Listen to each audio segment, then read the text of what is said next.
What if you had the opportunity to immerse yourself as a veterinarian, as a social worker, as an animal lover, as a rescuer in a community or a group experience of people who feel the same way that you do about protecting pets and their people? What would it feel like for you to be in that kind of environment, learning with people alongside individuals about how to help animals and how to make the world a more compassionate place? So, as we begin today's episode, let's think about that feeling, that excitement that comes with being in a room full of like-minded people. And I'm going to use this as an opportunity to introduce our guests for today's episode. So we have Sue O'Neill, who is the manager of the, I'm already going to ask you, Sue, is it ACT or ACT? ACT. Okay, great. Okay, rewind the tapes. So with us today, we have Sue O'Neill, manager of the ACT project at Humane Canada, and we have Claire Dulude, coordinator of the ACT program and Project ACT, as well as the coordinator of the National Pet Food Bank at Humane Canada. Both Sue and Claire will be speaking at Humane Canada's Summit for Animals in Halifax, Nova Scotia, this May 5th to 7th, where they will be sharing their expertise in a session called Act to Keep Families Safe, utilizing cross-sectoral collaboration to support survivors of gender-based violence with animals. So their dedication to improving the lives of animals and their families through collaborative efforts is truly inspiring. And we are honored to not only have them both on the podcast today, but wait, that's not all. We also have with us the lovely pinkish reddish haired fashionista, Natalia Hansen with us, who before we dive deep into conversation with Sue and Claire's interview, Natalia is going to be sharing a bit with our audience about Humane Canada's upcoming summit so that you guys are all aware of what this summit has to offer, why you should attend, and you know, you'll just fall in love with all of these women the way that I have in the past 10 minutes. So, welcome everyone to the podcast. Yay! Yay! Thank you for having us. Oh my gosh, this is a party. This is a party. I'm very excited. And this is going to be a really great episode. And let's just get the ball rolling here. So I have introduced Humane Canada Summit very briefly to our audience. Natalia, why don't you start things off by telling us a little bit about Humane Canada's upcoming summit and why our audience full of social workers, vet techs, animal rescuers, and everyone in between, why we should consider attending this summit in May. Yes. Well, first of all, thank you so much, Daria, for having us here. This is an honor. We're super excited to be talking about Claire and Sue's session. But yes, first, let me tell you a little bit about our amazing conference. So the Summit for Animals is the biggest and boldest animal welfare conference in Canada. So this is a conference for everybody who is involved in any way, shape, or form in animal welfare. Could be volunteers at rescues or TNR groups, social workers, like you said, anybody who's involved in policymaking, for example, trying to pass legislation to enact stronger laws for animal protection, vet techs, veterinarians, anybody, anybody who is involved or cares about animal welfare is welcome to come.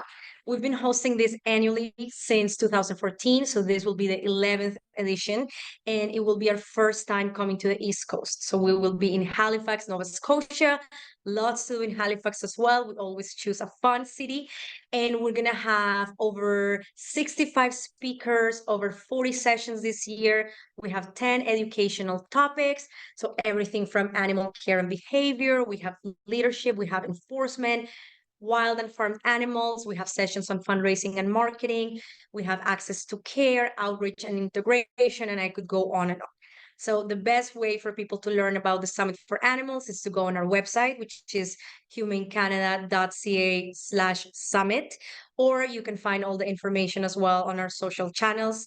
People can find us as Humane Canada on LinkedIn, Facebook, Instagram, and X, previously known as Twitter. And we really want everybody to go. We are actually 90% sold out. So we are this close to selling out, but we still have space for you, everyone who's watching this. So please come on out.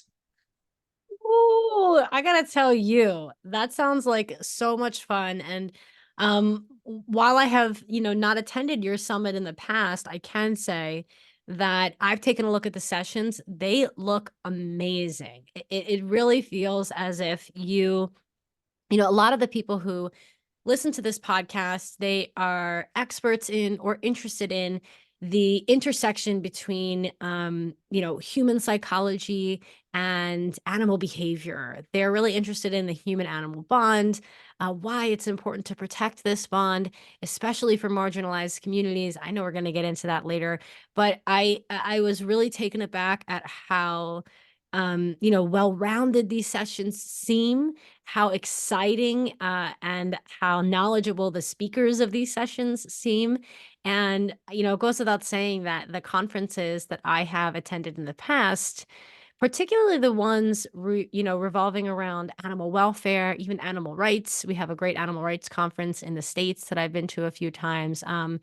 They have been the most professionally, emotionally, socially rewarding experiences that I've ever been to. They really invigorate me as an animal advocate and make me feel less alone. I know a lot of times individuals who are doing this kind of work, we are often we're either working from home or we are spending a lot of time with animals, and it just becomes it sometimes becomes a little taxing, a little fatiguing. So I've always found that conferences like yours really reinvigorate me and my passion. So I want to encourage all of our listeners, please, please, please check out the link in the show notes.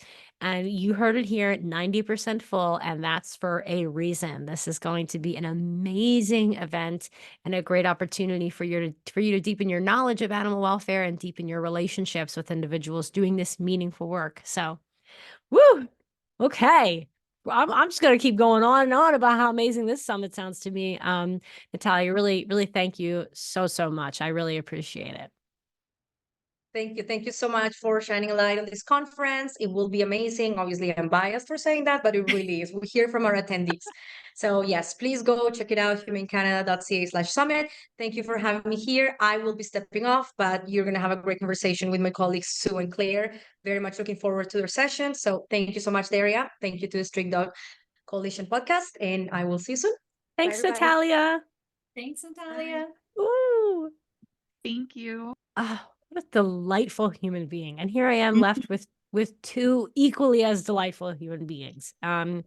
Sue, Claire, thank you so much. I know I thanked you a little bit before we got started on this podcast, but the work that you're doing is amazing. In the past, we have had a few other guests shine a light on why it's so critical for individuals who have experienced gender-based violence, domestic violence, who are living with animals to remain with those animals. We had Katie Campbell, who is the new, actually the new president of Red Rover. Red Rover. We love Katie. Oh, I just want to put that out there. Like, I love Katie too. We have a Canadian fan club for Katie, and I would like to say I'm the president of it. We are obsessed with her. You can join the club, Daria, if you want. I would love to join the club. I'm going to email directly Katie the link to this episode after this conversation. Katie is going to scream. And it's funny, while Natalia has left us, she's tuning in live on Facebook, and she said, Katie rocks. Katie is amazing. And Katie actually has been so supportive of the ACT project. So big shout out right now to Katie. Because from I would say the very early stages, Katie's been such a resource, such a support, and just such a wealth of knowledge as we've been navigating our way through this project. So that's awesome. Thank you, Katie. Thank you, Katie. And Katie's just a great person. The last conversation such a great person. The last conversation I had with Katie was we were just sending gifts back and forth to one another. I love that. I think I sent her the Step Brothers gif of do we just become best friends? Yeah, do we become best friends? It's really an underrated form of communication. I agree. Totally. Yeah. I also I think everyone wants to be Katie's best friend. I'll just label that because Katie is so cool, but also just so generous with Katie's like time, energy, knowledge. So thank you, Katie. Oh, I cannot wait. I cannot wait to send her this episode. Okay. Amazing. Amazing. So we all know and love Katie here. We all know and love Red Rover. And yeah, when I found out, when Katie emailed us and said that she was the new president, I was like screaming, like so well deserved. So well deserved. So exciting. So exciting. So before I continue talking about how cool Natalia is and how life-changing Katie is, Right. I'm gonna make the most out of your time because I know that both of you have done so much work to shine a light on the intersection between gender-based violence, animal guardianship, why those two things kind of, go hand in hand. And maybe you can share with our listeners just an overview of the ACT project and how it aims to support survivors of gender-based violence with animals. Yeah, I'd be happy to kind of give a little bit of context there. So, I mean, it sounds like you're, pretty familiar kind of with the rationale already, but like you said, it's really about protecting the human-animal bond. So we know that in Canada, more than half of the households in Canada are multi-species. So many people have a dog or cat. And so that means that a lot of survivors are people with animals. And so that in instances where there's domestic violence in the home, we know that there are higher reports of animal violence that are documented as well. And so this really affects a survivor's ability to leave violence. We know that lots of survivors will delay leaving violence or consider returning to violence because of an animal. And so the ACT project was really born kind of out of that rationale, the need to make a better system of support for survivors that have animals. So yeah, the ACT project is funded by WAGE, which is Women and Gender Equality Canada. And the goal is to address systemic barriers in support services for survivors of gender-based violence with animals. Initially, we set out specifically to support women, but we really want the outcomes of the project to support any survivor of gender-based violence with animals. And we also want the animals to be inclusive of any kind of animal that a survivor might have. So it could be a companion animal, a farmed animal, a service animal. It could be a wildlife animal that someone has a relationship with, really any animal that, might impact your ability to leave violence. And so the objectives are to raise awareness about the violence link, which is the link between animal violence and human violence, and to develop a model that can support animal owning survivors with experiencing gender-based violence. And we want that model to be adaptable to underrepresented groups of survivors. So in Canada, we have the official language minority community, which is English speakers within Quebec and French speakers outside of Quebec. And so it includes the official language minority community.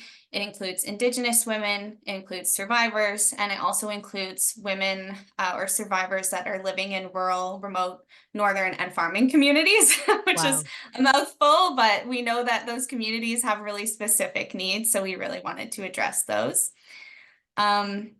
And yeah, so we collaborated with lots of project partners. We have 40 plus project partners to create a model, which we call the Act to Keep Families Safe model. And we want the model to basically provide education, tools, resources, and anything that a survivor or a service provider kind of might be able to use to build a better system of support for survivors with animals.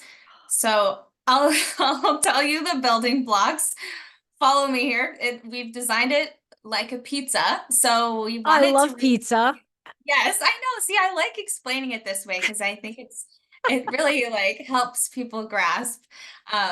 We want you to be able to take whatever slice of the pizza you need. So the model has no beginning and no end. Really, it's just that we want you to be able to take what you need wherever you are in your journey of supporting survivors with animals. And there's kind of something there for everyone. You might be a member of the public, you might be a survivor, you might be a service provider, animal welfare, human welfare. We kind of want this to be, a resource for everybody. And so the 6 slices of pizza are tools and templates, education and training, networks and partnerships, advocacy, case studies and stories, and engagement and awareness. And so there's kind of something within each of the building blocks in our online learning center where we've provided free educational tools and resources to really kind of decrease the barriers for organizations and champions in this field to be able to build up this system and support. So yeah, we can share the online learning center link with you, but that's kind of where the project comes from. That's where the project is at, and we're actually wrapping up the project this month, which is Ooh, wild. wow. So yeah, so we'll be presenting at the summit to talk about sort of the outcomes of the project and where we're going next. But the outcomes of the project will continue to live beyond the project being finished, which is really good. That's amazing. And the resources you're mentioning, are these resources for like practitioners, social workers, people facilitating these kinds of conversations, or are they for like individuals who themselves are, you know, experiencing gender-based violence with animals? Yeah, the idea is that there's something for everyone, Oh, great. hopefully. So we really, we want the resources to be adaptable to, service providers who are working in animal welfare, who are working in human welfare, and navigating these conversations with survivors. You might be a veterinary clinic, you might be a gender-based violence shelter, really any kind of professional that might interact with a gender-based violence survivor who has an animal. And also members of the public, like we have a course on the violence link. You know, it really helps to build up the community, a better community of support when everyone's more aware of kind of the rationale for this support. So yeah, there's sort of something for everyone, survivors included. Yeah, I don't know. Sue, do you have anything to add? I was just going to jump in because we have some really cool resources that I just want to shout out. So when it comes for like service providers, we have really specific like tools, templates, policy outlines, like anything to help you get started today helping survivors with their animals. So those can be little steps to big steps. So we have something there, but we also have resources for survivors on like self-advocacy and like housing and service animals and things to really support survivors in their journey. And then we have some really cool resources to support like the general public about, you know, why don't survivors leave and the impact of having animals. As well as, in case I didn't mention this, we have resources for like vet clinics and animals shelters and animal welfare workers, again, that can just be really applicable. So there really is something for everyone. We really encourage folks to just go explore our resource page, because even if, let's say, you don't find anything in our resources, which I would find hard to believe, we also list our partner resources. Oh, So great. don't forget the pets is listed on there too. Like Awesome. the safety manuals listed on there. Are listed. Sorry, everyone. There's so much there that there'll be something that will help you in your journey. That's wonderful. And I know, you know, I've experienced this at the Street Dog Coalition, as I'm sure you have. There are so many different levels of awareness that individuals have when it comes to the problem that you're both working together to solve. Like there are some people that you know, don't even think about domestic. There are some people that aren't really aware of domestic violence as an issue, as shocking as that might sound to us. And there are other people that are not really aware of the role that animals play in the survivor's story and how important it is to protect that bond. So what I really appreciate is the fact that you both are, you know, working together to address all these different levels of awareness in regards to the problem, and also address all these different levels of problems that individuals might be experiencing, right? Some people might be in a situation that, you know, is so bad they need to find a new place to live. Other people might be in a situation where, you know, that might not have, you know, grown to the point of needing to find somewhere new to live, but they may be working on just learning how to advocate for themselves as a person. So I just really appreciate the spectrum that these resources offer. And if you could send me the link to these resources, I will be sure to put them in the show notes. Absolutely. Yeah, absolutely. Yeah. And And I'm go right ahead. Oh, I'm so sorry to interrupt. I was just going to give a shout out. I talked a lot about our resources, but like Claire mentioned, we have educational modules that'll also really help folks understand and gain knowledge and skills to actually, from service providers to the general public to survivors.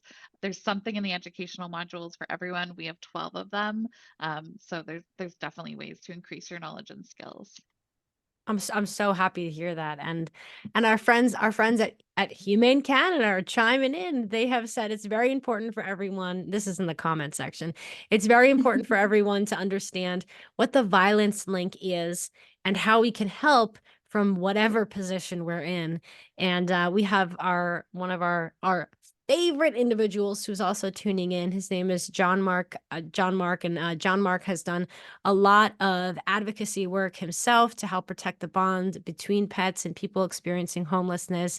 And John Mark has said, wonderful work. You both are giving a lot of great details about these various programs and, what's required to be this kind of advocate. So yeah, it's really, really great to hear about all the amazing things that you're doing for individuals in need. And like you mentioned, this work can't be done in a silo. You've mentioned that there's a lot of cross-sectoral collaboration here. And I'm curious to know, as coordinators of the ACT program, what are some key initiatives or strategies that you have? And I know you kind of talked about these resources, but that you've both really implemented to ensure the safety and well-being of both survivors and their animals. So how do these resources come to life and become more than just resources, if that makes sense? That's an excellent question. I'm going to start with, we did not do this work alone. So I really want to highlight, we had 40 plus partners. We also are building this work on foundational research by Dr. Amy Fitzgerald, Dr. Kendra Coulter, as well as Dr. Rochelle Stevenson. We did have an original manager for the ACT project who's currently doing her PhD, Jasmine Ferreira, who built the foundation. We also had another team member, Andrea Andrade, who was supporting this work. So we did not do this work alone, and our partners really came together and helped to inform this work. So because we've been so fortunate to be uplifted by all these folks, we were really fortunate to build this ACT to Keep Families Safe online learning center. And the name of that online learning center is really specific because we want folks to realize survivors are doing actions every single day to act to keep their family safe. So now how can we act to support them in keeping their family safe?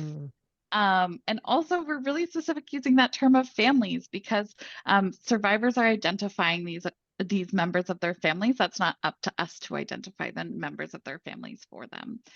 So the hope is that the online learning center will really inspire folks to take sort of those, we call them achievable actions. And so the reason we call them that is because we want folks to take even a small step today to be able to better support survivors in their community that have animals. So what could that look like? That could be something as simple as reposting one of our really amazing social media posts that Humane Canada has done for us. That could be something as simple as downloading our social media toolkit and taking the assets that we've created and running your own awareness campaign around gender-based violence and survivors. That could be something as simple as, when you have crisis calls or intake calls with folks, asking them, do they have pets or animals? And is that a barrier for them? And then collecting that data. Because those really small steps today can tomorrow look like, well, now you have data to prove that you need funding to be able to build a program to support animals. Sort of doing those steps of an awareness campaign might actually connect you with partners in your community that already are supporting survivors, and how can you jump in and help? So really, we have designed this online learning center because we believe that small achievable actions today lead to big, brave choices tomorrow. And that's our hope, that folks are able to make those big, brave choices to better support survivors and their animals, because we know this is life-saving work. I really appreciate that. And I know that, for individuals who are experiencing this kind of gender-based violence, sometimes or even individuals who on the other end of the spectrum want to advocate on behalf of, people who are kind of fighting that fight. It feels so overwhelming. It feels like, from the survivor perspective, it feels like you have to fully overhaul your life. From the advocate's Right. perspective, it sometimes, as we all know as advocates, it feels like you're just speaking into the void and like nobody cares. And the whole Right. thing can just feel really overwhelming. So what I really appreciate about the tools and resources that you have mentioned, and I should say that our friends at Humane Canada in the comments have shared the link with our Facebook Live group. So I have the link. It's Thank there. you. They're I'll so good for They're that. so good. I will include it in the show notes. But what really what I'm hearing is there is this opportunity to make small, bite-sized progress. And as we all know, anyone who's tried to do basically anything in their life, when you can break things down, so that the steps toward advocating for individuals experiencing gender-based violence, or the steps for, changing your living situation, or modifying your living situation to be a better advocate for yourself, when Right. those things feel more piecemeal, suddenly it's not this insurmountable goal, right? So I really Right. appreciate the personalization and the small baby steps that you're allowing individuals to take, because at the end of the day, that's what we need, right? That's Yeah, so, Totally. yeah. And absolutely. I am just going to add, because I did forget to say this piece. I started it and then I got lost track of it, but collaboration is so key. And that's really what we're going to talk about in our summit presentation. So spoiler alerts. But collaboration is so key, because you can't do this work alone, and it's too big to do alone. But if you're able to work with other organizations in your community, what you can get done is so cool. And that's where we have these really cool case studies that showcase sort of innovative and creative solutions that organizations are doing across Canada to support survivors with animals. And I will say various type of animal. We've even had folks be able to come up with creative solution for farmed animals, which we weren't expecting. So collaboration is key. Mm-hmm. That's amazing. I love farmed animals. They're kind of my favorite as a crazy vegan Right. animal rights activist. I'm always like, justice for the farmed animals. So I really do appreciate how the work that you're doing is not, it's not gender specific and it's not species specific. It really, it takes this almost like impartial approach to the human animal bond, doesn't add this layer of judgment on top of it, and kind of accepts it as it is, and helps individuals, advocates, and people who are experiencing this violence really try to take ownership of their situation, and taking this like kind of autonomous approach, um take steps forward, which I really appreciate. And maybe, God, I just want to talk to you guys for the next 10 hours, but here we have arrived at our final question, our final 5 minutes. This is great. This just means we have to bring you back on the podcast with Katie, all three of you. We would We're get on board. absolutely nothing done, but Sold. everything done. We would love that. Done. We'll do anything Katie does. So Maybe you ladies can take us home with a success story here. Maybe you can just share with us a little snippet into a success story or impactful moment from your work with, with the ACT project or with the National Pet Food Bank, that really illustrates the positive outcomes of supporting survivors and their pets through the incredibly collaborative efforts that you have been chatting with us about. Sure. I can share. I think, yeah, the National Pet Food Bank, we've seen so many amazing, impactful moments. And we're not a pet food bank ourselves, but we support organizations developing pet food banks. So we really get to see, like, we get to hear the outcomes of this work through the organizations and the entities that we're supporting. And the first thing that comes to mind for me is an organization called Breakaway Community Services. And they're so unique because they are like right at the intersection of both the National Pet Food Bank and the ACT project. They have a program called 3 Rough Times, which is a program that works to provide support specifically for their clients who have animals.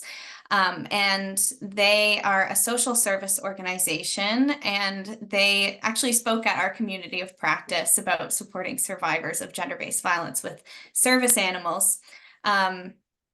But yeah, they are also a National Pet Food Bank grant recipient. And so they did this really amazing work in developing a pet food bank and supporting their clients with animals. And they just had such wonderful things to tell us about how it really it gave their clients so much dignity to be able to provide for their animals through times of hardship, which is really big because a lot of the time in these kinds of organizations and in these sorts of communities that we're looking to support, there's a lot of societal judgment, like you said. And so if you're in a financial situation or in a housing situation where sometimes societally people look down on you, it's really nice to have an organization that can have an opportunity to express to you how lucky your animals are to have you in their lives and how loved they are, and really affirm the human animal bond, affirm how significant and how important it is, and important for you and your animal. And so we just heard such amazing things about how, yeah, the pet food bank and the services that they provide to their clients are such an integral part of what they do, and giving dignified support to their community. And really that animals are such a great stepping stones to building relationships too, because they were able to open so many extra doors in being able to have conversations about people's animals. You can really talk so much more about all the other supports people might need to be connected to. So yeah, it's such a great way to build community and to be able to connect clients to service providers. Ah, that's so dreamy, so well said. And I'm over here snapping because that's exactly how we feel at the Street Dog Coalition. You know, we're all about compassionate activism, and we're all about looking at the leash as this lifeline, as this opportunity to really, first engage with individuals who are experiencing or at risk of homelessness. Engage with them by providing veterinary care to their animals, which oftentimes is this beautiful fast track to building, trust quickly. And I know for a lot of individuals who are in these situations, rightfully so, don't always trust individuals who are trying to help them because they have been, bamboozled in the past, for lack of a better word. So it's really beautiful to hear you speak into the success that you've had. It reminds me so much of our mission. And of course, the Street Dog Coalition, we really take this One Health approach to helping pets and their people, so that we can ensure that their pets have everything that they need, that people who are in need of services ranging from, haircuts to social services, oftentimes at our clinics, we will have individuals there who are, helping people get the care that they need. Also that, we can also create this more compassionate and safe environment for everyone to live in. So I really appreciate that. Sue, I see you're off mute and you are nodding emphatically. Would you like to layer something into this conversation? I just want to add, if folks are looking for a community to talk about all this with, we will still be having the ACT Community of Practice. They're quarterly meetings. They're free. Come join us. You can find them on our online learning center, because we love having conversations like this, because it really keeps us motivated and passionate and excited. Absolutely. And I really appreciate that. And I want to let all of our audience members know that the link to the summit is in our show notes. The link to these incredible resources, which I will be immediately checking out, is also going to be in our show notes. And Humane Canada has been blowing up our comments, showing us some love. We have our supporter, John Mark, in the comments, who is saying putting value into the relationships with the animal and the animal guardian is what the Street Dog Coalition is all about. So yes, John Mark, you are so right. And we also have a comment from the Black Cat Coven Sanctuary, whose founder Trish was just recently a guest on the podcast. And Trish says that, oh, thank you, Trish, that the Street Dog Coalition is doing an amazing job at highlighting and bringing awareness to so many organizations. And Trish mentions that she has been learning a lot through these podcasts. And I got to tell you, I always learn a lot through these podcasts and through the work of individuals like you as well. So I want to thank you so, so, so much.